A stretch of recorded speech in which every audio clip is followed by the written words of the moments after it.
हाँ हाँ। तो देखो 1 तारीख को अपना एग्जाम है, 2 शिफ्ट में पेपर होगा। और ये हमेशा से होता है कि जिस जिस शिफ्ट में भी आपका एग्जाम होगा ना, वो शिफ्ट हार्ड रहेगी। तो मतलब हमेशा जो दूसरी शिफ्ट वाला पेपर होता है वो इजी लगता है, जिसमें हम बैठते हैं ना खुद, वो शिफ्ट हार्ड होती है। तो ये तो आप दिमाग में फिक्स कर लो कि अपनी वाली शिफ्ट हार्ड आने वाली है, और जो दूसरी शिफ्ट होगी वो इजी होगी। और दूसरी शिफ्ट में आपका पेपर मतलब होगा नहीं, हमेशा पहली वाले में होगा जो हार्ड होगा ना, उसमें ही।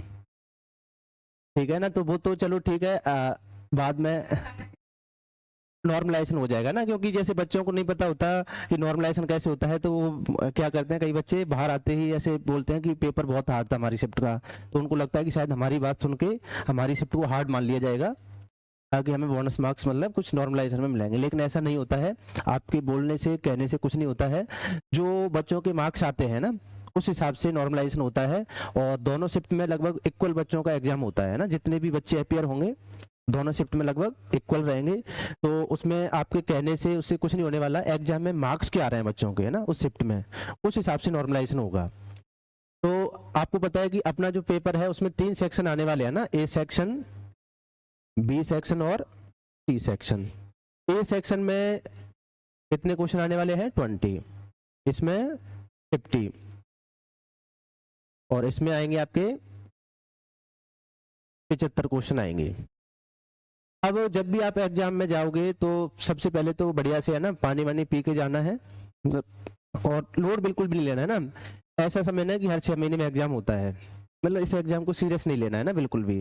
जो सीरियस ले लेता है वो अपना 100% नहीं दे पाता। तो बिल्कुल भी इस एग्जाम को सीरियस नहीं लेना है। पहले तो इसको लाइक एज ए ऐसे अटेम्प्ट करना है जैसे लाइक आप घर पे मॉक टेस्ट देते हो ना, तो उस तरीके से देना है, ताकि आप अपनी नेचुरलिटी के साथ में जो आपको आता है उसको वहां पे दे सको। नहीं तो हर बच्चे को बहुत कुछ आता है, लेकिन वो उसका 70% भी नहीं दे पाता ना एग्जाम हॉल में। और बहुत कुछ आते हुए भी सिली मिस्टेक्स हो जाती है ना जल्दबाजी में ना, तो उनका भी थोड़ा सा है ना ध्यान रखना है। वो मैं बता दूंगा भी किन किन बातों का ध्यान रखना है। तो देखो सबसे पहले जब भी आप एग्जाम देने जाओगे तो पार्ट ए को नहीं खोलना है आपको शुरुआत में। आपको पार्ट बी या सी में से किसी को भी खोल लेना है, लेकिन मेरे हिसाब से आप अगर पार्ट सी को करोगे तो बेटर रहोगे ना। अब पार्ट सी में 75 क्वेश्चन आते हैं। पहली बात तो यह है कि इसमें आपको पूरे 25 क्वेश्चन अटेम्प्ट करके आने हैं। जो भी बच्चे 8 यूनिट से ज्यादा पढ़ के जाएंगे या गए हैं, जिन्होंने भी पढ़ा है, उनका पार्ट सी खराब होगा, अभी से बता रहा हूं मैं। लेकिन पार्ट भी अच्छा होगा उनका, है ना। जिन्होंने एवरेज पढ़ा है फिक्स 6 से 7 यूनिट को, उनका पार्ट सी भी एवरेज रहेगा, पार्ट बी भी एवरेज रहेगा। एवरेज का मतलब ये होता है कि जिन बच्चों ने भी 6 से 7 यूनिट तैयार की है, तो पार्ट सी में भी उनके 17-18 क्वेश्चन सही हो जाएंगे, और पार्ट बी में भी उनके 17-18 क्वेश्चन सही हो जाएंगे। ठीक है, तो यहाँ पे एक बैलेंस बना के चलना होता है। 6 से 7 यूनिट का मैक्सिमम आप 8 यूनिट कर लो, और जो 8 से ज्यादा शुरुआत में करके जाएगा, 8 से ज्यादा यूनिट वो ही कर सकता है जिसका सिलेक्शन पहले हो चुका है। जिसका सिलेक्शन हो चुका है वो 8 यूनिट करके जा सकता है, 10 करके जा सकता है, पूरा सिलेबस भी करके जा सकता है, और उसका सेकंड बार में भी हो जाएगा। क्योंकि अब उसको पेपर अटेम्प्ट करना आ गया, जिसका हो जाता है ना एक बार, उसको अटेम्प्ट करना आ जाता है, तो वो अब कितना भी पढ़ के चला जाए, वो आराम से टाइम मैनेजमेंट सीख जाता है ना, जिसका सिलेक्शन हो जाता है। तो उसके लिए इसका बाउंडेशन नहीं है कि कितनी यूनिट पढ़ के जानी है। ये बाउंडेशन केवल उनके लिए होता है जो फर्स्ट टाइम, मतलब जिनका भी नेट नहीं हुआ है, तो उनके लिए बाउंडेशन है ना, फिक्स इतना ही पढ़ के जाना है। उससे ज्यादा पढ़ के जाओगे तो सिलेक्शन से दूर जाओगे। तो 6-7 मैक्सिमम 8 यूनिट। ठीक है, अगर आपको दोनों पार्ट में बैलेंस बना के रखना है, तो ज्यादा पढ़ा तो पार्ट सी खराब, और कम पढ़ा तो पार्ट बी नहीं हो पाएगा। तो सबसे पहले जैसे ही आप पार्ट सी को खोलोगे, तो खोलते ही आपके सामने हार्ड वाले क्वेश्चन आएंगे। ये शुरू से है ना, हमेशा से होता है। हो सकता है कि शुरुआत में ही आपको 8-10 क्वेश्चन में से एक सिंगल क्वेश्चन भी नहीं आए। ये उसकी स्ट्रेटजी है ना पेपर सेट करने वाले की। आपको पैनिक नहीं होना है बस। मतलब हो सकता है आपको कि शुरू के 10 क्वेश्चन में से एक सिंगल क्वेश्चन भी नहीं आए, लेकिन फिर भी पैनिक नहीं होना है। आप पढ़ो, है ना, ईमानदारी से भी पढ़ते जाओ। एक टाइम ऐसा आएगा कि जब, क्योंकि वो मैं इसलिए बोल रहा हूँ क्योंकि आप सारी यूनिट को पढ़ के नहीं जा रहे हो। मैंने बताया ना कि आप 7 यूनिट को पढ़ के जा रहे हो, तो हो सकता है कि शुरू में 10 क्वेश्चन जो आएंगे वो उस यूनिट के आ जाए, जो आपने प्रिपेयर नहीं की है अच्छे से। तो शुरुआत के जो क्वेश्चन अगर ऐसे आते हैं तो पैनिक नहीं होना है। हो सकता है कोई आपकी फेवरेबल वाली यूनिट आएगी तो एक साथ 4 क्वेश्चन आ जाएंगे आपसे उस यूनिट के। जैसे मान लो कोई जेनेटिक्स यूनिट आ गई तो हो सकता है उसके 4 क्वेश्चन एक साथ एक लाइन में आ जाए आपसे, तो वो सारे उन 10-12 क्वेश्चन की भरपाई उन 4 क्वेश्चन से हो जाती है। क्योंकि प्रैक्टिकली हमें ओनली 1/3 पार्ट ही अटेम्प्ट करना है, मतलब आपको हर 3 क्वेश्चन में से एक क्वेश्चन आना चाहिए, मतलब प्रैक्टिकली ये है। और उन 75 में से भी आपके अगर 20 क्वेश्चन राइट हो जाते हैं, ये आपका बहुत अच्छा स्कोर है ना इसमें। अब 20 क्वेश्चन राइट करने का मतलब हो गया कि 1/4 पार्ट ही सही करना है बस आपको, हर 4 में से एक क्वेश्चन सही करना है। तो हर 4 में से एक क्वेश्चन सही करने का मतलब ये है कि जैसे शुरुआत के 10 क्वेश्चन में से आपको एक भी नहीं आया, लेकिन अब आगे चले तो शुरुआत एक साथ 4 क्वेश्चन आ गए, तो अब कुल मिला के क्वेश्चन हो गए 14, और 14 में से अटेम्प्ट कितने हो गए आपके 4, भरपाई होगी उन 10 क्वेश्चन की। अपने को तो 1/3 निकालोगे ना 14 का तो लगभग आ जाएगा, समझ में आ गई बात। तो जब भी कोई पार्ट ऐसा आता है कि एक साथ आपसे क्वेश्चन नहीं हो रहे तो पैनिक नहीं होना है, आगे बढ़ते चलो, इजी क्वेश्चन आएंगे आएंगे। इस एग्जाम में हमेशा ही जो है ना, देखो ओनली 30 से 32 क्वेश्चन ही अटेम्प्टेबल आते हैं पार्ट सी में as a student. As a teacher नहीं बता रहा मैं, एज ए स्टूडेंट बता रहा हूं। एज ए स्टूडेंट ओनली 30 से 32 क्वेश्चन ही ऐसे होते हैं जिनको कोई स्टूडेंट अटेम्प्ट कर सकता है। बाकी जो 40 से 45 क्वेश्चन होते हैं ये एक स्टूडेंट के लिए नहीं होते।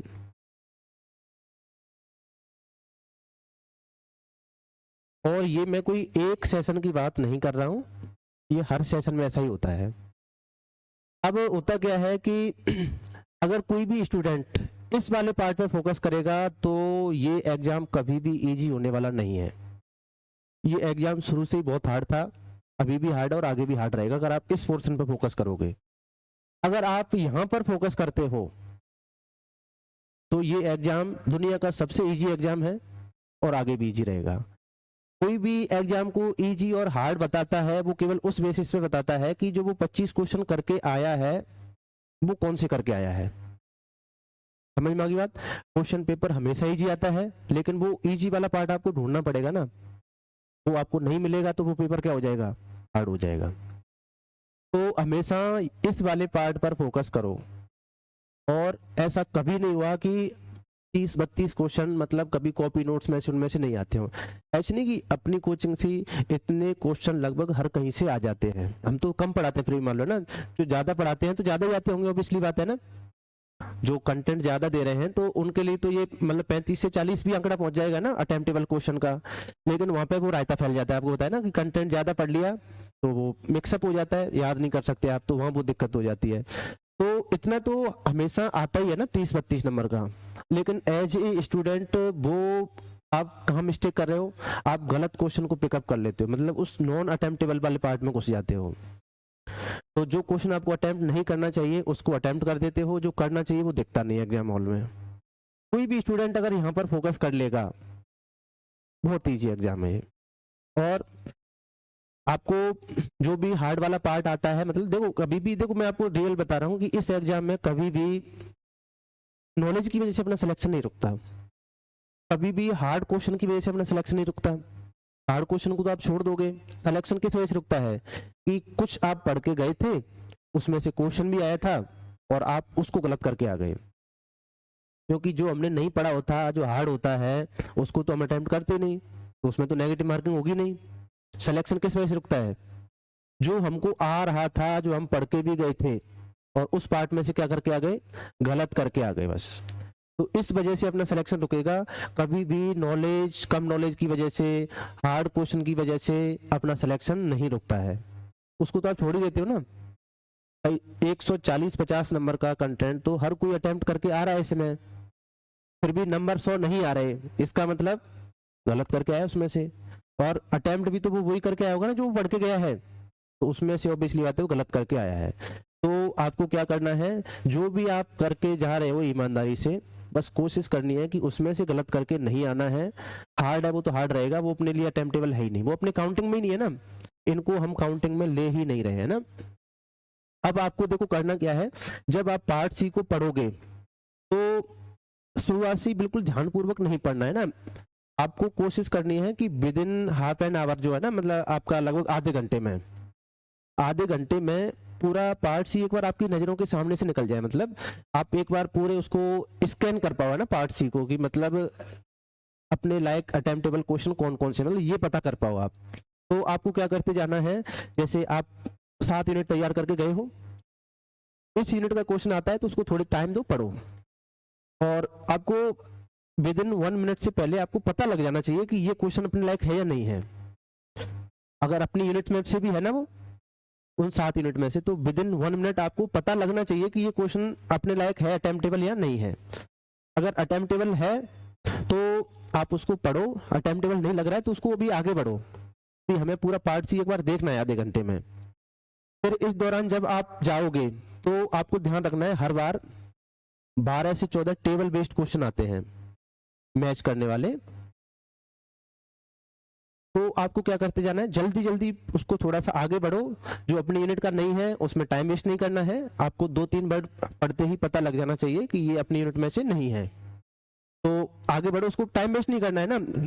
एक नॉर्मल बच्चा तो क्या करेगा, उस क्वेश्चन को पढ़ेगा तब निष्कर्ष निकालेगा कि ये अपनी यूनिट में से नहीं है, ये नहीं होगा अपने से।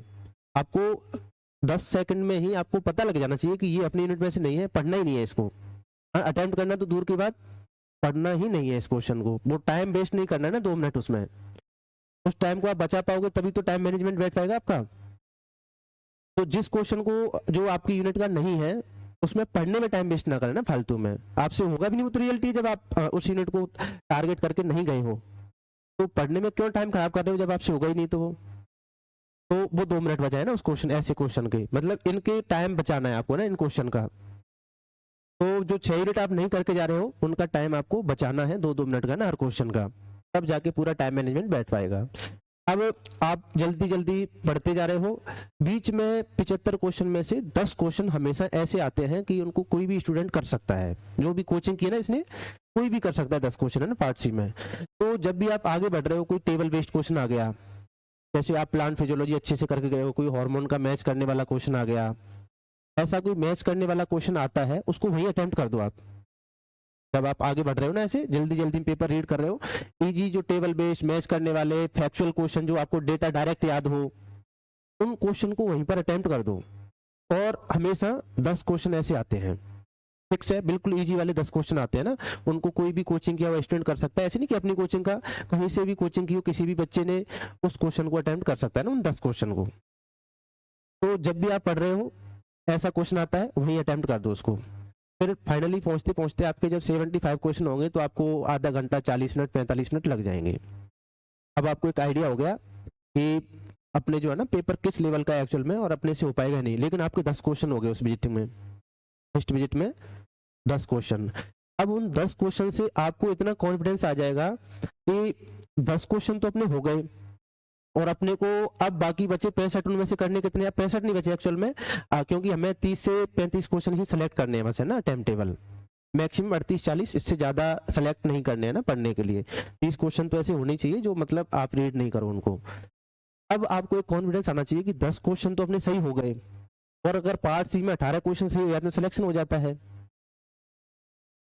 10 क्वेश्चन तो कोई भी बच्चा कर सकता है सही, कोई भी कोचिंग किया हुआ, चाहे उसकी 4 यूनिट भी है ना प्रीपेयर, तब भी कर सकता है। अब उन 10 क्वेश्चन से आपको इतना कॉन्फिडेंस आ जाएगा कि अब आप उन जो बचे हैं ना 30-32 क्वेश्चन, उनमें से आराम से अब आप छांट के कर पाओगे।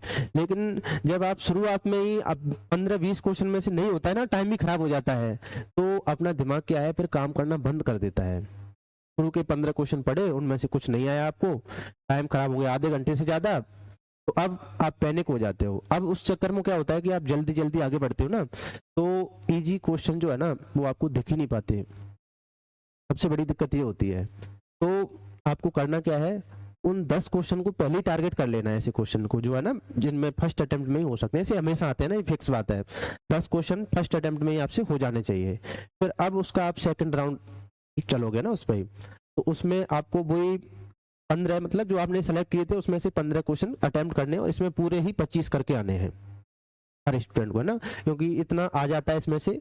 और इसमें ये भी ध्यान रखना है, अगर कोई आपको 50-50 वाला लग रहा है ना कि दो में से एक सही है, फिक्स है, दो तो नहीं हो सकते, दो में से एक सही है, तो ऐसे क्वेश्चन को अटेम्प्ट करके आना है। मतलब कोई 2-3-4 क्वेश्चन ऐसे होंगे, ज्यादा नहीं होंगे, 2-3-4 है ना, इतने ही होंगे बस, क्योंकि 20 तो आपको इतना आइडिया रहता है कि ये तो बिल्कुल सही है मेरे 20 क्वेश्चन, तो 5 क्वेश्चन आप 50-50 वाले करके आ सकते हो, उसमें 2 गलत 2 सही हो जाएंगे तो भी आप भरपाई, मतलब आप प्रॉफिट में ही रहोगे, है ना। अब दूसरी बात ये है, नेगेटिव मार्किंग होगी उसको आप कम कर सकते हो, रोक नहीं सकते, समझ में आ रही बात। तो इसमें तो आपको कोशिश करनी पूरे 25 करके आओ, 25 करके आओगे, उसमें से रियलिटी है बिल्कुल आपके 6-7 क्वेश्चन गलत होंगे, सबके होते हैं, मतलब एज ए स्टूडेंट जब आप पहली बार जाते हो तो 6-7 गलत होंगे। और वो आपको ऐसे भी लेना चाहिए कि जब पेपर हो जाता है उसके बाद में जब कोचिंग वाले आंसर की तैयार करते हैं तो एक एक कोचिंग में 10-10 टीचर पढ़ा रहे हैं, 10 टीचर मिलके बुक की हेल्प लेके, गूगल की हेल्प लेके एक आंसर की तैयार कर रहे हैं उस पेपर की एग्जाम हॉल से बाहर। लेकिन जब CSIR की ओरिजिनल आंसर की आती है तो उसमें 6-7 क्वेश्चन का जो आंसर है वो अलग होता है कोचिंग से, पता है ना, हर कोचिंग से अलग होता है। तो आप इसको ऐसे सोच सकते हो कि जब 10 टीचर मिलके एग्जाम हॉल से बाहर गूगल और बुक की हेल्प लेके एक आंसर की तैयार की थी, उनसे 6-7 क्वेश्चन में मिस्टेक हो गई, तो एक अकेला स्टूडेंट जो एग्जाम हॉल के अंदर बैठा हुआ है तो क्या वो मिस्टेक नहीं करेगा? करेगा ही करेगा, वो पिछली बात है। तो अगर 25 क्वेश्चन में से आप 6-7 क्वेश्चन गलत करते हो तो वो मेरी नज़र में मिस्टेक नहीं है, वो एग्जाम हॉल का प्रेशर है, वो मिस्टेक नहीं है। वो एक टीचर को भी वहां बैठा दिया जाएगा ना एग्जाम हॉल में, तो वो भी मिस्टेक करेगा वहां पे ना एग्जाम हॉल में, समझ में आ रही बात। तो वो मिस्टेक नहीं है आपकी, वो एग्जाम हॉल का प्रेशर है। उसी क्वेश्चन पेपर को मैं अगर आपको बाहर ला दूं तो आपके 2-3 क्वेश्चन का रेशियो बढ़ जाएगा उसमें आराम से, फिर प्रेशर नहीं है आपके ऊपर, फिर आप अपनी नेचुरलिटी से आंसर दे सकते हो। वहां पे आप अपना नेचुरल नहीं दे पा रहे हो ना एग्जाम हॉल में, इस वजह से जो है ना 6-7 क्वेश्चन गलत हो जाएंगे ना पार्ट सी में। तो वही 18-19 क्वेश्चन का 20 क्वेश्चन मैक्सिमम रेशियो मान के चलो, इतना आता है। और 20 से किसी के ज्यादा सही हो रहे हैं तो उसको आप ये मत समझना कि मतलब वो मतलब उसमें कुछ हुनर है या मतलब कि बहुत ज्यादा इंटेलिजेंट है, वो बस उसका लक ने साथ दे दिया, समझ में आ रही बात। 20 से ज्यादा सही हो गए, कोई भी कर सकता है 25 सही, लेकिन एग्जाम हॉल में किसी के 25 सही हो रहा है ना तो उसके लक ने भी उसका साथ दिया है। 20 क्वेश्चन तक सही होना ये तो मतलब क्या है कि उसने पढ़ाई की एक्चुअल में ना, उस वजह से सही हुए हैं।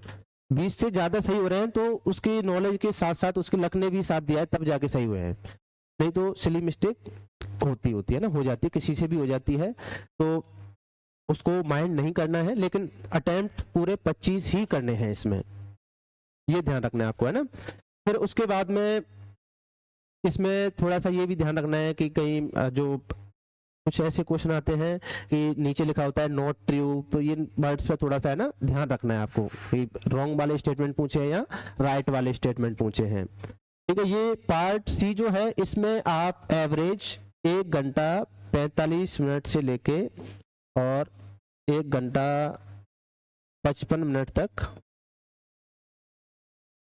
ले सकते हो, इतना टाइम लगा सकते हो ना आप इसमें, और ये कोई ज्यादा टाइम भी नहीं है, ठीक है। फिर आते हैं पार्ट बी पर।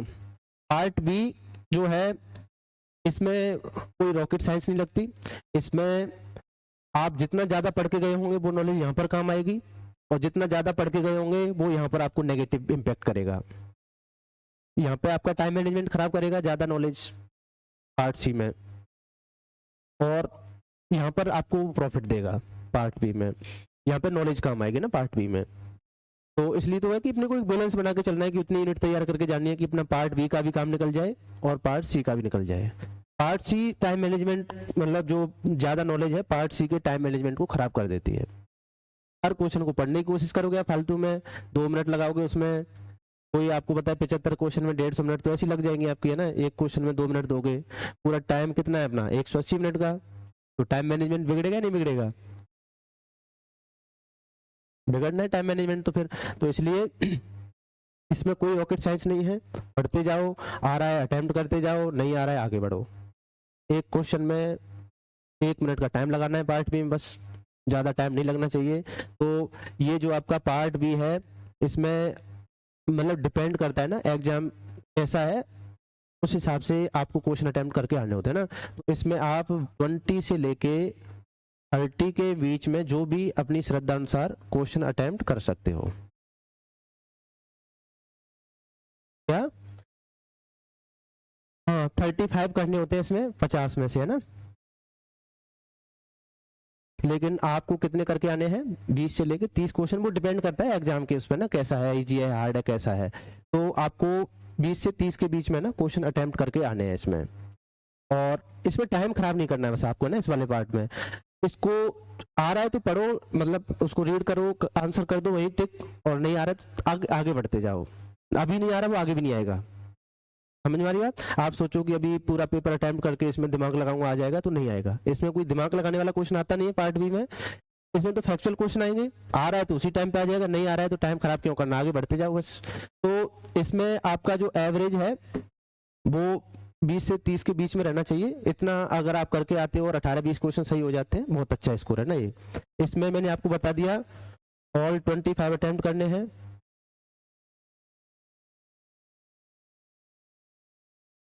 जो देखो 7 यूनिट करके जाएगा वो आराम से 25 क्वेश्चन आ जाते हैं उसमें से, 7 यूनिट में से आराम से आ जाते हैं 25 क्वेश्चन। तो इसमें वही अपना सही क्वेश्चन का रेशियो क्या रहना चाहिए? 18 से 20 क्वेश्चन। पार्ट ए का ऐसा है कि देखो जो भी जनरल कैटेगरी वाले कैंडिडेट हैं उनके लिए तो मैंडेटरी है ये, उनका सिलेक्शन पार्ट ए के बिना नहीं हो सकता, पार्ट ए करना ही पड़ेगा ना जनरल कैंडिडेट को। अब जो ओबीसी SC ST कैंडिडेट हैं वो नहीं भी करके आते हैं तो भी सिलेक्शन ले सकते हैं ना बिना पार्ट ए के, क्योंकि वो जनरल और ओबीसी EWS की कट ऑफ में वही 15 नंबर का गैप रहता है, और वो भरपाई यहाँ से करनी पड़ेगी जनरल कैंडिडेट को, तभी है ना सिलेक्शन हो सकता है। तो फिर भी जो भी थोड़ा बहुत प्रिपरेशन करके गया है, देखो जनरल कैंडिडेट के लिए तो इसमें कम से कम 10 क्वेश्चन अटेम्प्ट करके आना मैंडेटरी है, अनिवार्य है ना। बाकी कोई एवरेज स्टूडेंट भी है जो पढ़ाई करके गया है तो इसके लिए कम से कम 15 से 20 मिनट का टाइम जरूर निकालें आप। मैं आपको बता रहा हूँ इसमें 6-7 इजी क्वेश्चन हमेशा आते हैं, तो वो तभी देख पाएंगे इजी क्वेश्चन तो जब आप उसको कम से कम 15 मिनट तो दोगे ना पार्ट ए को। लेकिन मोस्टली बच्चे पार्ट ए को टाइम नहीं दे पाते हैं, जो उनकी मतलब मिस्टेक है एक तरीके से।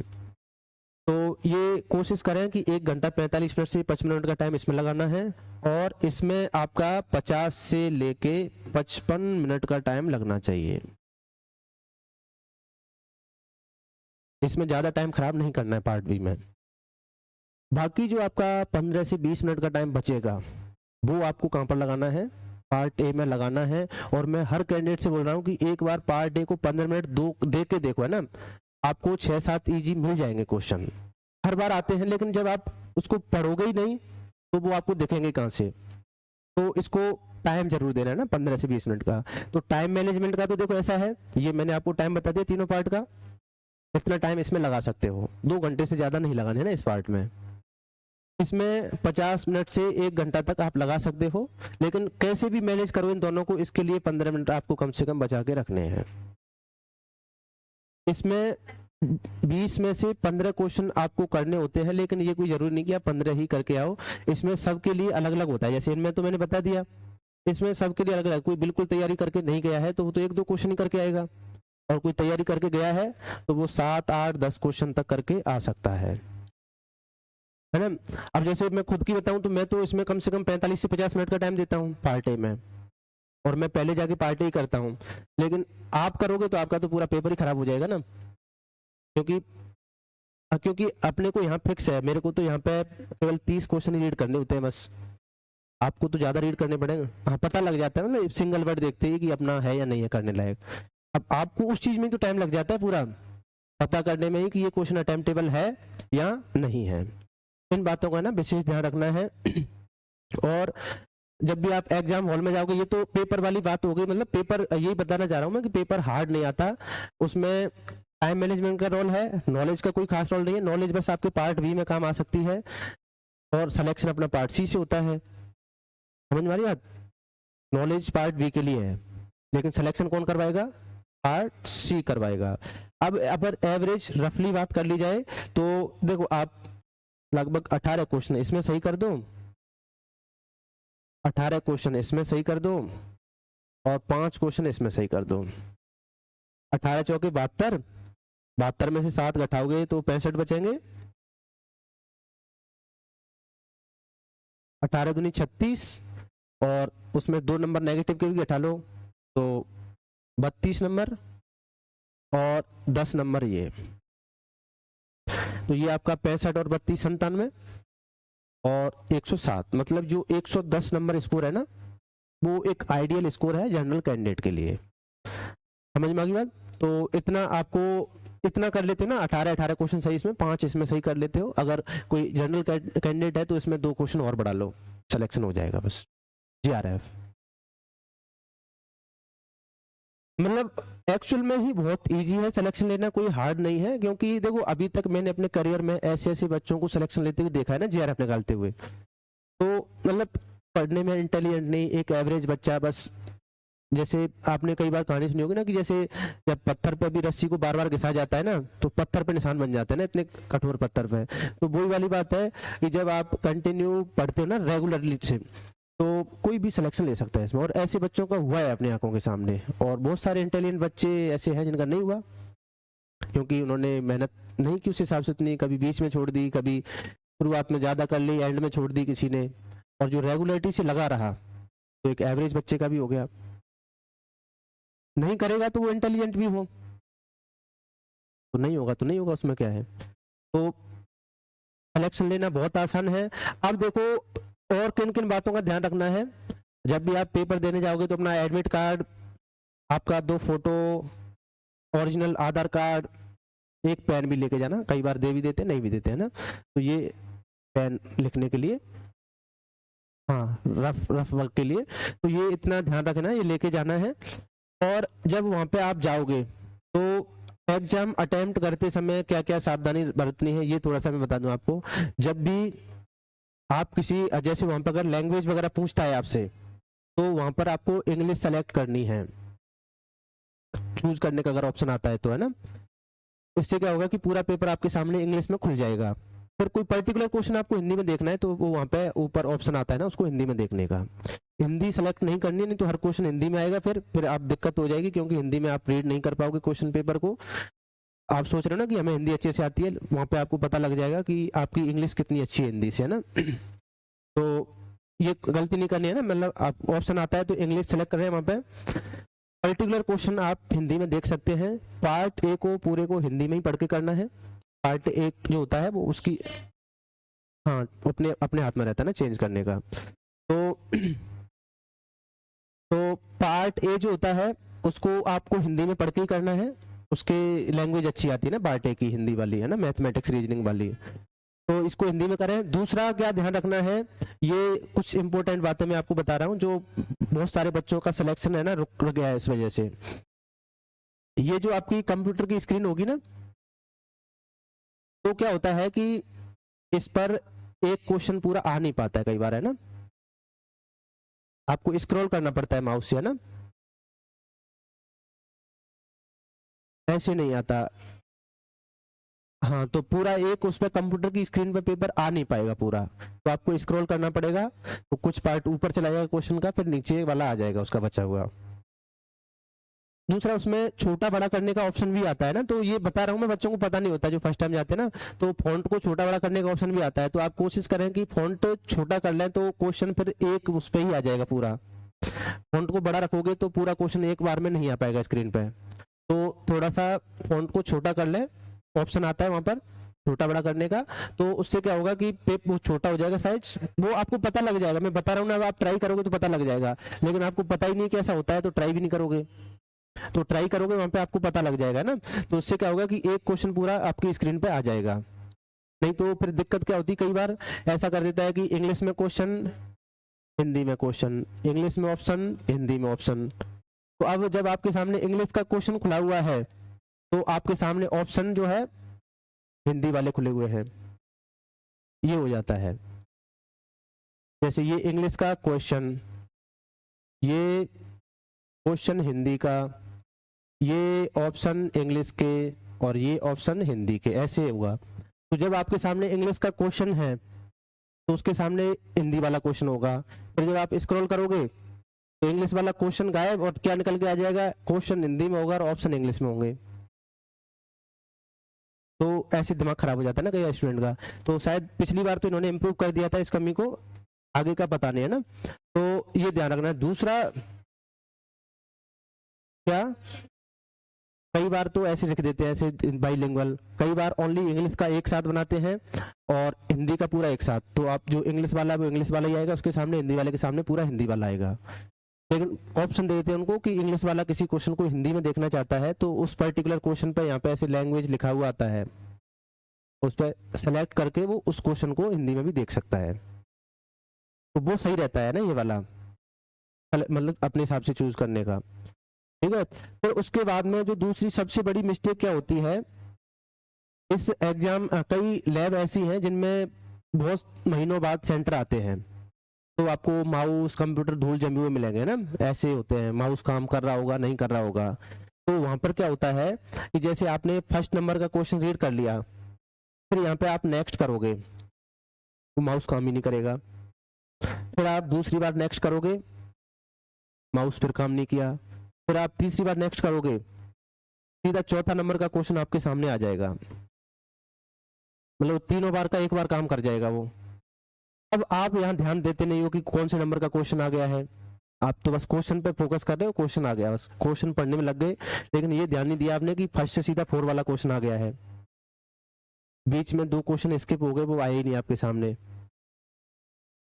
हाँ, तो कई बच्चों का रुका है सिलेक्शन, इस वजह से मैं आपको बता रहा हूँ कि इन चीजों का ध्यान रखना है। तो उसका समाधान क्या है फिर, यहाँ पर दूसरा ये भी आता है ना, एक क्वेश्चन नंबर भी लिखा होता है ऐसे ऊपर, तो आप सेव एंड नेक्स्ट की बजाय क्या करना है, ये तो सेव तो कर ही दो, नेक्स्ट की बजाय जैसे आपने फर्स्ट नंबर का क्वेश्चन कर लिया तो नेक्स्ट की बजाय आप दूसरे नंबर पे क्लिक कर लो यहाँ पे, तो दूसरे नंबर वाला क्वेश्चन निकल के आ जाएगा। फिर दूसरे पे से नेक्स्ट करने की बजाय तीसरे नंबर पे क्लिक कर लो डायरेक्ट। हाँ हाँ, पूरा ये सब क्वेश्चन का नंबर लिखा होगा आपको, 7 8 9 है ना पूरे, जैसे पार्ट ए के 20 क्वेश्चन है, तो जो आपने अटेम्प्ट कर लिए होंगे वो ग्रीन हो जाएंगे। हाँ, उस पे वो आ जाता है कि इतने क्वेश्चन आपने गिन लो वहाँ पे तुरंत, वो तो उसमें कलर अलग अलग होता है, जो आपने अटेम्प्ट किया उनका कलर अलग होगा, जो आपने मार्क कर रखे हैं अटेम्प्ट करने के लिए कि मैं इनको बाद में करूंगा, उनका कलर अलग हो जाता है। तो वो कलर से पता लग जाता है कि कितने क्वेश्चन हो गए अपने। वो तो 1 सेकंड मतलब 10 सेकंड लगते हैं गिनने में, बस काउंटिंग हो जाती है कि कितने हो गए। बाकी फाइनल लास्ट में बता देता है कि आपके 25 क्वेश्चन हो गए, ऐसे है ना, पार्ट सी जैसे करोगे ना, तो मान लो आपके 25 हो गए तो बता देगा कि आपके 25 हो गए। अब आपको कोई नया क्वेश्चन करना चाहते हो तो पहले पुराने वाले को चॉइस को डिलीट करना पड़ेगा, तब नया कर पाओगे। तो ये आपको थोड़ा सा ध्यान रखना है इन बातों का कि ये इसके चक्कर में कई बच्चों का सिलेक्शन रुका है ना सेव एंड नेक्स्ट के चक्कर में, तो उसकी बजाय आप यहाँ पे भी थोड़ा सा ना फोकस कर लें। वो क्वेश्चन बाहर आके मिलता है कि ये क्वेश्चन एग्जाम में आया था मेरे को तो दिखाई नहीं, तो वो इस वजह से नहीं दिख पाता कि वो सेव एंड नेक्स्ट में कई एक साथ आगे स्किप हो जाते हैं। समझ में आ गई बात। बाकी इस एग्जाम में पैनिक होने की कोई नीड नहीं है, मतलब पेपर हमेशा से इजी आता रहा है, इजी आएगा, लेकिन बस डिपेंड करता है कि आप कौन से क्वेश्चन पे फोकस कर रहे हो, इजी वाले पे या हार्ड वाले पे। और तो कोई सजेशन वैसे ऐसा है नहीं, मतलब जो बस आपको ये ध्यान रखना होता है, एक तो देखो ये जो मैंने आपको कीवर्ड कुछ बताए थे ना, ऑलवेज, नेवर, एक्सक्लूसिवली, ये वर्ड अगर आते हैं तो क्वेश्चन को आपको क्या कर देना है, उस स्टेटमेंट को रॉन्ग कर देना है, इनका ध्यान रखना है ना। बाकी समटाइम्स आ जाए, ऑफन आ जाए, मे भी आ जाए, कैन वी, तो ऐसे कुछ स्टेटमेंट आ जाते हैं, तो आपको इनको क्या कर देना है, जो आपको कॉपी के फर्स्ट पेज पर लिखाए हैं उनको एक बार अच्छे से देख के जाएं, ऐसे स्टेटमेंट को राइट करना है, थोड़ी देर के लिए अपनी नॉलेज को साइड में रख देंगे तो आपका काम हो जाएगा। अगर इन कीवर्ड के आने के बाद में भी अपनी नॉलेज लगाते हो तो आपका ऑप्शन गलत हो जाएगा ना, क्वेश्चन गलत हो जाएगा। और जो आपको ध्यान रखना है, क्वेश्चन के कुछ स्टेटमेंट बेस्ड क्वेश्चन दिए जाते हैं, तो उसमें नीचे जरूर देखना है कि ट्रू पूछ रहा है या नॉट ट्रू पूछ रहा है। क्योंकि हम इतने पॉजिटिव हैं कि हमारा दिमाग हमेशा सही वालों पे ही रहता है ना, सही स्टेटमेंट कौन कौन से उन पे ही रहता है, लेकिन वो देता है कि ये इससे रिलेटेड कुछ एजम्पशंस हैं और नीचे दे देगा कि कौन से इससे रिलेटेड ट्रू नहीं है। तो इस बात का है ना विशेष ध्यान रखना है। और ऐसा एक दो क्वेश्चन भी गलत हो जाता है तो बस अपना सिलेक्शन रुक जाता है। पढ़ने वाला बच्चा कोई ऐसा थोड़ी है क्योंकि 30-40 नंबर से सिलेक्शन रुकता है उसका, क्यों अजयराज, कितने से रुकता है पढ़ने वाले का? 5-10 नंबर से बस। और 5 नंबर का मतलब एक क्वेश्चन और 10 नंबर का मतलब 2 क्वेश्चन। समझ में आ रही बात? जैसे कोई एक इजी क्वेश्चन था और वो आपने गलत कर दिया तो आप तो पहुंच गए -4 -1, और किसी ने वो क्वेश्चन सही कर दिया तो उसके हो गए +4। कितना गैप आ गया? 5 नंबर का। और ऐसे 2 क्वेश्चन की वजह से कितने का आ जाएगा? 10 नंबर का। और बस पढ़ने वाला 10 नंबर से ज्यादा से रहता नहीं है। कितना गैप रहेगा बस सिलेक्शन में? 5-10 नंबर का बस। तो वो कोई ऐसे थोड़ी कि वो नॉलेज की वजह से सिलेक्शन रुक गया उसका, वो आते हुए क्वेश्चन को गलत करके आ गया बस। कैलकुलेटर आता है इसमें, लेकिन आपको कैलकुलेटर की कोई खास नीड पड़ेगी नहीं ज्यादा, है ना। इतने ऐसे न्यूमेरिकल नहीं आते कि उनमें कैलकुलेटर की जरूरत पड़े, फिर भी आएगा यहाँ पे नीचे कैलकुलेटर, बेसिक कैलकुलेशन उसमें आप कर सकते हो, कोई खास जरूरत पड़ती नहीं है। ऐसी कैलकुलेशन आती है कि आप उस पेन से भी करोगे ना तो भी लगभग उतना ही टाइम लगेगा। हाँ, तो अंडर वगैरह कुछ ऐसा आ जाता है तो देख लेना उसमें करके, बाकी जो मल्टीप्लाई आप जितना पेन से टाइम लगेगा ना उतना ही उससे लगेगा। बस ये है कि उससे थोड़ी सी रिलायबिलिटी रहती है कि आप गलत कर सकते हो, गलत नहीं करेगा बस, है ना, इतनी रिलायबिलिटी रहती है बस उसकी। बाकी और इस एग्जाम में ऐसा कुछ भी नहीं है, बस ये मेरी तरफ से राय कि पैनिक नहीं होना है, मतलब आपको एक साथ क्वेश्चन नहीं आ रहे तो पैनिक नहीं होना है ना। और जो अपनी इंपॉर्टेंट यूनिट्स हैं उन पर फोकस रखना है ना। जैसे आपको मैंने बताया बायोकेमिस्ट्री, ये अपने थॉट उसमें रहनी चाहिए ना। बायोकेमिस्ट्री में से जो भी क्वेश्चन आएगा वो अटेम्प्टेबल आएगा मतलब, और बाकी जो नहीं आएगा वो अटेम्प्टेबल नहीं होगा, मतलब गलत नहीं होगा, वो आपसे होगा ही नहीं, मतलब इसमें गलत नहीं होगा, होगा तो आपसे सही होगा फिर। और दूसरा आराम से, ये देखो अभी से मैं गारंटी से बता रहा हूँ आपको, 25 क्वेश्चन डायरेक्ट कॉपी नोट्स में से, 25 नंबर का क्वेश्चन है ना, डायरेक्ट कॉपी नोट्स में से मिल जाएंगे आपको। प्लांट फिजियोलॉजी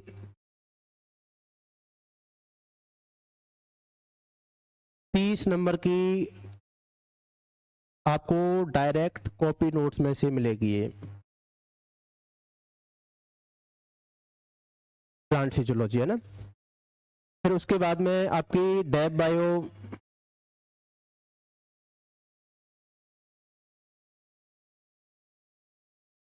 ये आपकी 20 मार्क्स की डायरेक्ट कॉपी नोट्स में से मिल जाएगी।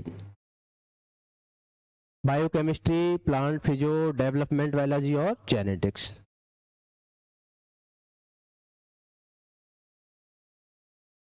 25 मार्क्स। ये तो मैं कॉपी नोट्स में से बता रहा हूँ ना, इतने की आपको डायरेक्ट मिल जाएगी। 4 यूनिट होंगी अपनी, इको एंड ईवो, इसको हम मीट हजार बोल सकते हैं एक तरीके से, है ना।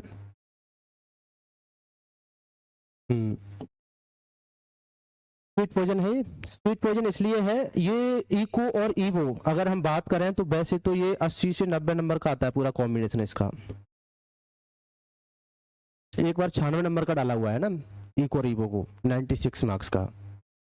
इसमें कोई भी क्वेश्चन आपको ऐसा नहीं लगेगा कि आपका पढ़ा हुआ नहीं है, सारे क्वेश्चन आपको अपने अपने से लगेंगे, और सबसे ज्यादा आपकी नेगेटिव मार्किंग भी इसी में होगी, इको ईवो में।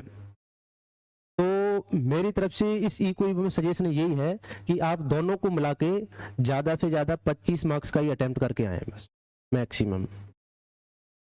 मतलब इसमें पूरा क्वेश्चन आ गया, 4 स्टेटमेंट होंगे ना, तो 2 तो ऐसे आएंगे आएंगे जो आपको लगेगा कि ये पढ़े हुए हैं, कोई भी क्वेश्चन पूरी तरीके से अनजान नहीं लगेगा आपको।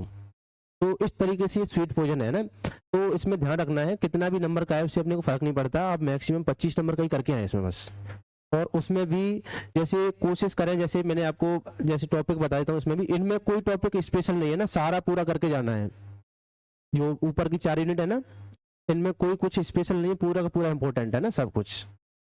इको ईवो में हमें जैसे मान लो मार्क एंड रिकैप्चर वाला आ गया, तो ऐसे पे फोकस रखना है हमें। अपने जैसे हार्डी बीनवर्क का आ गया, हमें ऐसे टॉपिक पे फोकस करना है। जियोलॉजिकल टाइम स्केल का आ गया,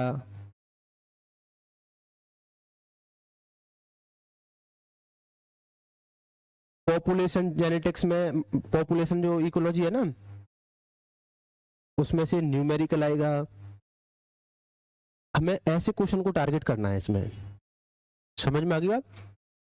या फिर आपका हैबिटाट और निके से रिलेटेड है ना, क्वेश्चन आ जाता है ना, रियलाइज्ड और फंडामेंटल निके, नहीं पढ़ा?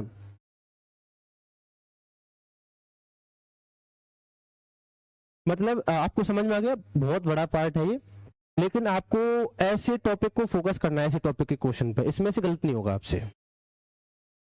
अब देखो 4 नंबर का यहाँ से आता है, 4 नंबर ये तो फिक्स है, इसमें से तो हर बार आता है। पिछली बार एक शिफ्ट में तो 3 क्वेश्चन डाल दिए, एक शिफ्ट में एक भी नहीं डाला, ये थोड़े से गलती कर दिया ना उसने। ये यहाँ से 4 नंबर का आ जाएगा एक क्वेश्चन। एक आपका ये हार्डविनवर्ग,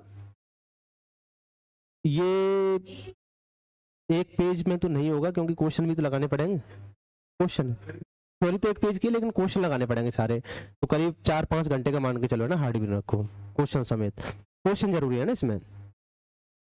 तो मैं बताना चाह रहा हूँ आपको कि इस वाले उसमें यूनिट में ऐसे टॉपिक को ही फोकस करना है ना, ज्यादा आपका बायोडाइवर्सिटी वगैरह से कोई क्वेश्चन आ जाता है तो ज्यादा उसको चक्कर में नहीं फंसे ना, उसके में स्टेटमेंट बेस्ड क्वेश्चन आ जाते हैं, उसमें भी ज्यादा नहीं फंसना है, गलत तो हो जाता है ना वो भी इसमें। तो मेरे कहने का मतलब ये है ना। फिर उसके बाद में आपकी जैसे मोल बायो आ जाती है ना, मोल बायो को देखो, एक तो जो इसका रेप्लिकेशन का बेसिक्स वाला क्वेश्चन है ना, हमेशा वहां से क्वेश्चन डाल रहा है, कौन सा लीडिंग स्टैंड होगा, कौन सा लैगिंग होगा, कौन सा पहले सिंथेसाइज हुआ, कौन सा बाद में सिंथेसाइज हुआ। एक क्वेश्चन तो यहाँ से आ रहा है इसमें। एक क्वेश्चन इसमें फिक्स है, हमेशा ओपेरॉन से आएगा ही आएगा।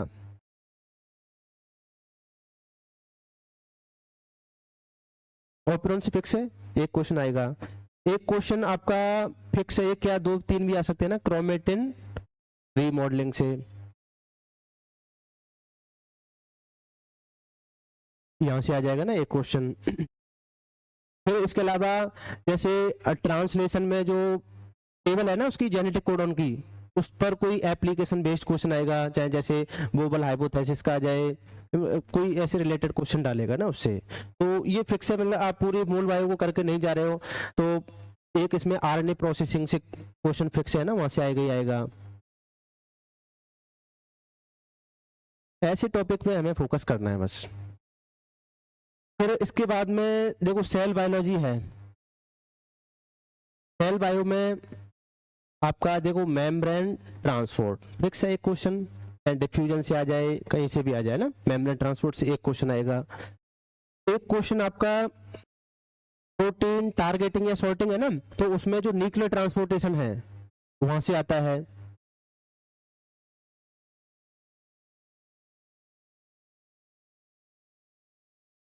न्यूक्लियर ट्रांसपोर्ट से ना एक क्वेश्चन फिक्स है।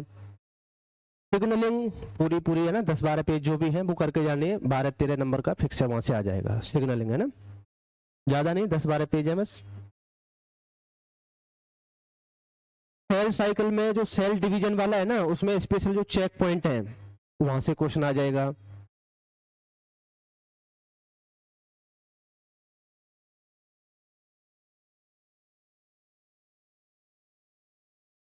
इतना अगर आप कर लेते हो तो मेरे हिसाब से तो ये देखो कितने नंबर का हो गया, ये 25, 30, 20, 25 कितने हो गए बस। और अपने को 100 नंबर का ही तो करना होता है पार्ट सी में, पार्ट सी में तो अब ये 100 नंबर ही हो गए, और इसमें मैंने आपको 25 नंबर ही बताया बस, मैक्स में इतना ही करके आना है। इसमें स्पेशल इन टॉपिक पर ही फोकस रखना है, इतना आप कर देते हो तो 150 नंबर का आराम से हो गया। और अपने को लाने कितने हैं, तो 110 नंबर। ये ध्यान रखना है 160 से 170 नंबर का तो हर किसी को करके आना है पेपर, है ना, इससे कम अटेम्प्ट नहीं करें। आप सोचो ना कि 120 का सही करके 100 नंबर आ जाएंगे, तो नहीं आएंगे। मिस्टेक होती है, सबसे होगी, आपसे भी होगी, तो इतने का तो अटेम्प्ट करना ही है ना। ये मिस्टेक नहीं करनी है कि आप सोचो 120 में से 100 ले आएंगे, इतने का आपको अटेम्प्ट करके आना है। और ये जो मैंने पोर्शन बताया है, इसी का अटेम्प्ट करके आओगे तो और फायदे में रहोगे।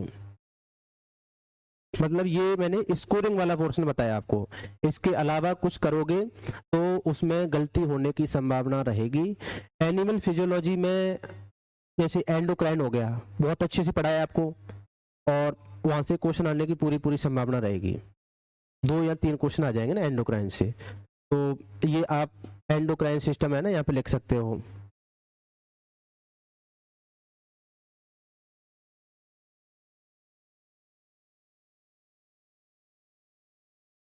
इतना अटेम्प्ट कर लो, आराम से हो जाएगा। एक बार एग्जाम से पहले इसको देख जाना, पूरे पाई चार्ट को, क्या क्या अपना इम्पोर्टेंट है।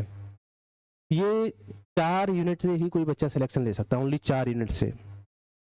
ऊपर वाली 4 यूनिट है ना, इनको कोई अच्छे से कर जाए ना, इन 4 यूनिट से सिलेक्शन ले सकता है। मैं आपको ट्रूली ईमानदारी से बता रहा हूँ, जब मैंने सेकंड बार पेपर दिया था ना, तो सेकंड बार मैं डेप बायो का कोई क्वेश्चन करके नहीं आया था, प्लांट फिजियोलॉजी का कोई क्वेश्चन करके नहीं आया था, इकोलॉजी का कोई क्वेश्चन करके नहीं आया था, एनिमल फिजियोलॉजी का कोई क्वेश्चन करके नहीं आया था सेकंड बार में जब मैंने दिया था तब। मतलब आप सोचो, मैं जो स्कोरिंग यूनिट है ना, उनका मैं क्वेश्चन करके नहीं आया था, क्योंकि मेरे को उस टाइम पे जो है ना, फर्स्ट बार में तो तैयारी की थी, सब कुछ अच्छा ठीक ठाक था, फिर सेकंड बार में जो है ना, ये यूनिट मैंने बिल्कुल भी टच नहीं किया, देखी नहीं, तो अब मेरे को इनमें कॉन्फिडेंस नहीं रहा था इन यूनिट में कि मतलब गलत नहीं हो जाए कहीं ऐसा, तो मैं इनका अटेम्प्ट करके नहीं आया। डेप बायो, इकोलॉजी और आपकी plant physio, animal physio. Plant physio तो अभी पिछले 2-3 सेशन से तो मैंने पढ़ाना स्टार्ट किया, उससे पहले तो जैसे आपको बताया मैम पढ़ाती थी ना प्लांट फिजियो को, तो मैं उसका क्वेश्चन कभी करके आता भी नहीं था और मैं उसको पढ़ता भी नहीं था प्लांट फिजियो को। ये तो अभी पिछले 2-3 सेशन से मैंने पढ़ाना स्टार्ट किया ना प्लांट फिजियो को, तो बाकी आपको बताया मैम ही पढ़ाती थी उसको, तो मैं क्वेश्चन करके भी नहीं आता था उसका प्लांट फिजियो का, जब कितनी स्कोरिंग यूनिट है वो ना प्लांट फिजियो। तो मैं आपको ये बताना चाह रहा हूँ कि आप जो भी यूनिट करके जा रहे हो उसमें गलत करके मत आओ, बस हो जाएगा। और उस टाइम भी मेरी 36 रैंक आई थी जब मैं इनमें से कुछ करके नहीं आया था।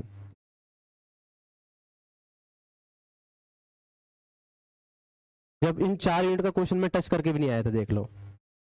तो यही मैं बोल रहा हूँ कि आप इन 4 यूनिट को भी बहुत अच्छे से कर जाओगे ना अगर, तो 100 नंबर तो इनमें ला सकता है कोई भी स्टूडेंट, इन 4 यूनिट में ओनली। लेकिन वो अच्छे से करके जाए इनको 4 यूनिट को, तब की बात है ना। तो बाकी सबको ऑल द बेस्ट एग्जाम के लिए, सबका अच्छा होगा, पैनिक नहीं होना है, बस आराम से दो।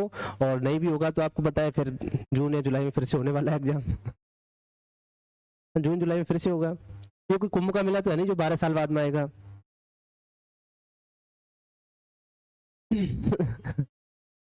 चलो ठीक है, तो बाकी और कोई ऐसा खास सजेशन नहीं है इस एग्जाम के लिए, बहुत सिंपल सा एग्जाम है, और अपना 100% नेचुरलिटी के साथ में दे के आओ, है ना। जो आपको आता है ना एक्चुअल में, जो आता है बस उसको दे के आ जाओ एग्जाम हॉल में, सिलेक्शन हो जाएगा। जो नहीं आता है उसको तो रुकवाता ही नहीं सिलेक्शन। सिलेक्शन किस वजह से रुक रहा है, जो आता है वो नहीं दे पा रहे हैं बस, है ना। तो जो आपको आता है उसको बस अच्छे से एग्जाम हॉल में आप रिप्रेजेंट करके आ जाओ, अपना सिलेक्शन हो जाएगा ना किसी का भी। और इस एग्जाम में कोई इंटेलिजेंट बच्चे की जरूरत नहीं है, एक एवरेज बच्चा एक एवरेज पढ़ाई के साथ में सिलेक्शन ले सकता है इस एग्जाम में।